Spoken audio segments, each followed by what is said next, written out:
জয়ন্ত রায় চৌধুরী, আমরা দেখতে পাচ্ছি যে ভারতে ভারত বাংলাদেশ বর্ডার অনেকদিন আগেই সিল করা হয়েছে, 5ই আগস্টের পরপরই সিল করা হয়েছে।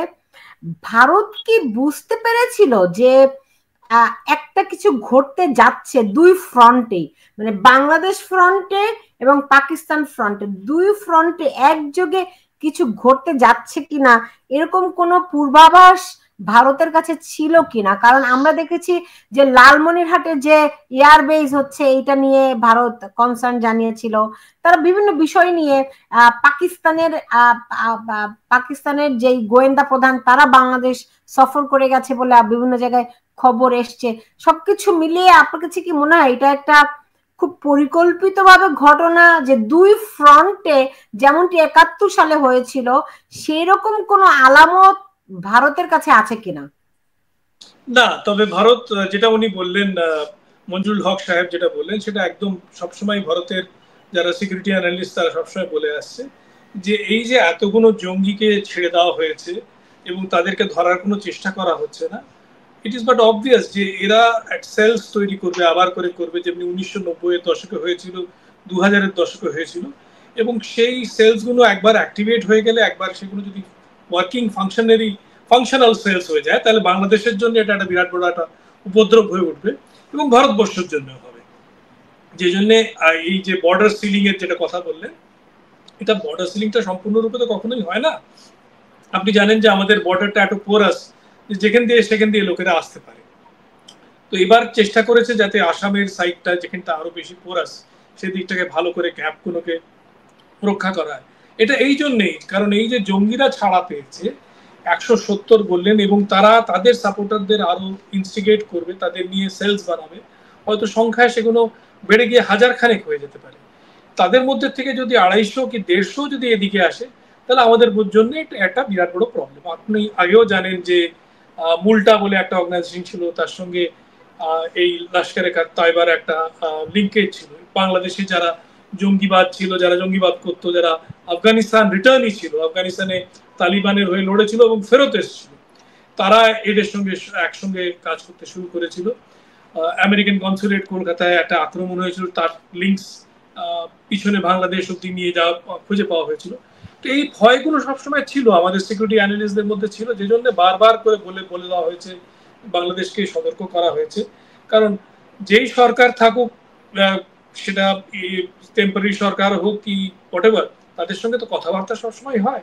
তাদেরকে বলা হয়েছে যে please take care of this security angle, it is a threat to you and to us, and not only to us and you but to the entire world as such.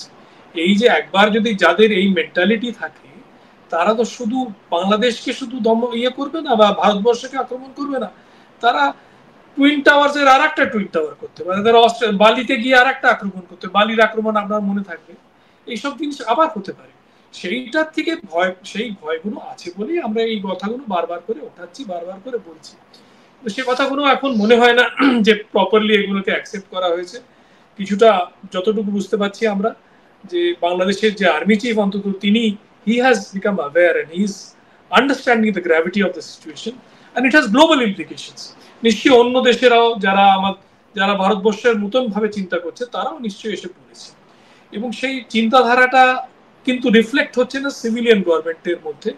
Those who are running the show, তারা এইটার উপরে কোনো বিশেষ তারা দেখতে পাচ্ছি না যে তারা খুব একটা ইম্পর্টেন্স দিচ্ছে এটাকে।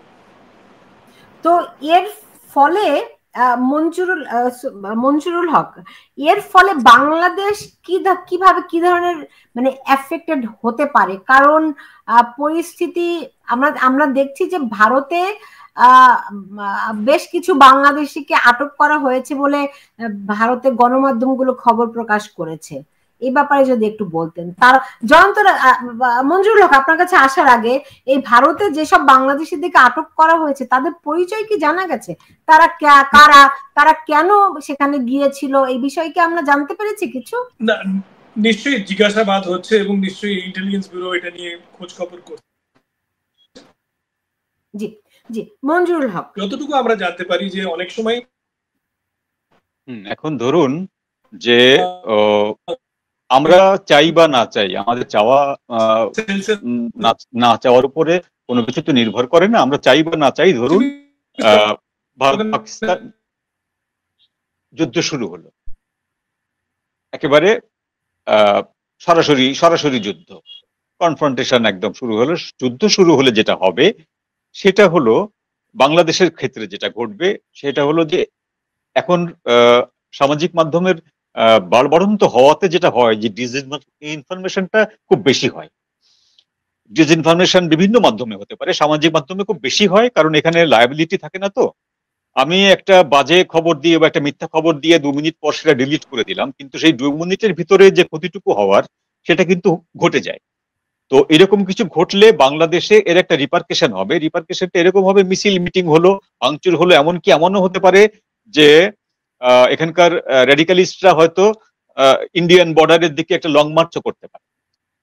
আর যদি এরকম হয় যে ভারতের বিভিন্ন জেলায়, ধরুন মুর্শিদাবাদ বা মালদা বা এরকম কোন জেলায় যদি স্লিপার সেল সক্রিয় হয়ে ওঠে, তো সেই ক্ষেত্রে ভারতকে এখানেও তাদেরকে কিন্তু শক্তি প্রয়োগ করতে হতে পারে। তো সেই শক্তি প্রয়োগ করতে হলে সেটাকেও এক ধরনের যুদ্ধ হিসাবে কিন্তু ট্রিট করা হবে, ট্রিট করা যেতে পারে।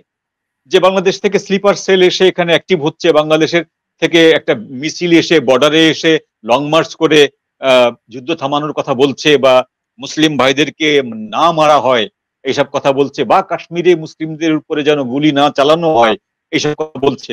এখন ধরুন গাজাতে যে ঘটনাটা ঘটছে, আমরা এখান থেকে বিশাল মিছিল করছি, কয়েক হাজার কয়েক লাখ লোকের মিছিল করছি, আমরা তো যাই যে কিছু করতে পারবো না, আমরা তো গাজায় যেয়ে কিছু করতে পারবো না, ইসরায়েলে যেয়ে আমরা কিছু করতে পারবো না, তারপরেও কিন্তু আমরা করছি। আমরা বাটার দোকান লুটপাট করছি, আমরা এই বিভিন্ন ইহুদির কথা বলে পেপসির দোকান, কোকের দোকান ভাঙচুর করছি, আমরা তারপরে ওই যে বিভিন্ন ফাস্টফুডের দোকানগুলো ভাঙচুর করছি, আমেরিকান বা এগুলো ইহুদি মনে। তো এই ঘটনাগুলো ভারত পাকিস্তান যদি কোনো কারণে যুদ্ধটা শুরু হয়, এই ঘটনাগুলো বাংলাদেশে আবার ঘটবে। সেই ঘটনাগুলো ঘটলে সরকার সেটাকে হ্যান্ডেল করতে পারবে বলে আমি বিশ্বাস করি না, কারণ সরকার মবকে আজ পর্যন্ত হ্যান্ডেল করতে পারেননি। গত 9 মাস ধরে যে মব ভায়োলেন্স হচ্ছে, গত 10 দিন আগেও আমাদের স্বরাষ্ট্র উপদেষ্টা স্পষ্ট করে বলেছেন, আর মব ভায়োলেন্স করতে দেওয়া, মবকে বাড়তে দেওয়া হবে না। আর শব্দটি আর বাড়তে দেওয়া হবে না মানে এতদিন বাড়তে দিয়েছি, হ্যাঁ, এটা প্রমাণ করে যে এতদিন আমরা বাড়তে দিয়েছি, এতদিন ছাড় দিয়েছিলাম, আর ছাড় দেওয়া হবে না। এই বিষয়টি বলার পরের দিনই কালকে একটি সেলুন ভাঙা হয়েছে, যেই সেলুনটিতে সাইনবোর্ড লেখা ছিল যে এখানে মুক্তিযোদ্ধাদের চুল কাটা হয় বিনা পয়সায়। এবং এই ভদ্রলোক এর বাবা দাদা 14 পুরুষ 1971 সাল থেকে এই সেলুনটি এইভাবে চালান এবং মুক্তিযোদ্ধাদের চুল কাটেন কোনো পয়সা ছাড়া। এই সেলুনটি ভাঙা হয়েছে। এই সেলুনটির ভিতরে শেখ হাসিনার ছবি ছিল, বঙ্গবন্ধুর ছবি ছিল, অন্যান্য ছবি ছিল, তারপরে হিন্দু দেবদেবীদের ছবি ছিল, সবগুলো এনে মাটিতে ভাঙা হয়েছে। তো এই মব ভায়োলেন্সটা ঘটলো কিন্তু গতকালকে। এখন স্বরাষ্ট্র উপদেষ্টা, তিনি একজন আর্মির প্রাক্তন লেফটেন্যান্ট জেনারেল, তিনি আমাদের মতো এলিতেলি কোনো লোক নন, আমার সাধারণ কোনো মানুষ নন, তিনি একজন প্রাক্তন লেফটেন্যান্ট জেনারেল। তিনি যদি বলেন যে আর মব বাড়তে দেওয়া হবে না, আমাদেরকে বিশ্বাস করতে হয় যে হ্যাঁ ঠিক আছে, উনি মব বাড়তে দেবেন না। কিন্তু আমরা দেখছি, চোখের সামনে দেখছি যে উনি মবকে কন্ট্রোল করতে পারছেন না। ইন দ্যাট সেন্স আমি বলছি, যদি পাকিস্তান ভারত সরাসরি যুদ্ধ শুরু হয়, সেক্ষেত্রে বাংলাদেশে এই মব ভায়োলেন্সটা ঘটবে। বাংলাদেশে হিন্দুদের বাড়িঘরদের উপরে আক্রমণ হবে, সংখ্যালঘুদের উপরে আক্রমণ হবে। সেইটা বাংলাদেশের সরকার কতটুকু নিয়ন্ত্রণ করতে পারবে আমি সন্দিহান, যথেষ্ট সন্দিহান। সুতরাং বাংলাদেশ সেভাবেও কিন্তু এই ধরনের একটা প্রক্সি ওয়ারের ভিতরে জড়িয়ে যেতে পারে।